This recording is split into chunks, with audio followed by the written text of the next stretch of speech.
লেখাপড়া আর ভালো লাগছে না, কি জি করি। দরবেশ বাবার তেড়া তাবিজ করি না। মাওলা হক মাওলা। আমাকে আর বড় লেখা ভালো লাগে না, আমাকে আর তাবিজ করে দেয়। কি বৎস, তোর কি সমস্যা? আমি অত বলতে হবে না বৎস।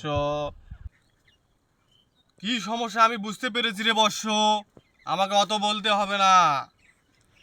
আমি তোকে এমন তাবিজ করে দিব, ফুরফুরা হয়ে যাবে, লেখাপড়ায় মন বসবে, কোনো মেয়ের পাল্লায় পড়বি না, কোনো মেয়ে তোকে চোখ তুলেও তাকাবে না। হক ঠিক মাওলা, আছে, তাহলে আমাকে একটা ইল্লাল্লাহ। মন্ত্র পড়ে দাও। ঠিক আছে রে বৎস, চোখ বন্ধ কর। সুমন্ত সুমাকাশা ইল্লাল্লাহ মাওলা ইল্লাল্লাহ ইল বাবা। সাধু বাবা, আমার বয়ফ্রেন্ডকে কি জাদু করেছে? হক মাওলা, আমার বয়ফ্রেন্ড আমার সাথে কথা বলে না, মোবাইলে কথা কয় না, কি সমস্যা? হক কি মাওলা তাবিজ করে দিয়েছেন? আগের মতন সমাধান করে দেন। ইল্লাল্লাহ। না রে বৎস, এটা আমার পক্ষে আর সম্ভব নয়। আমি অনেক তন্ত্র মন্ত্র সাহায্যে এই তাবিজটা তাকে দিয়েছি, আমার পক্ষে এটা ফিরিয়ে আনা আর সম্ভব নয়।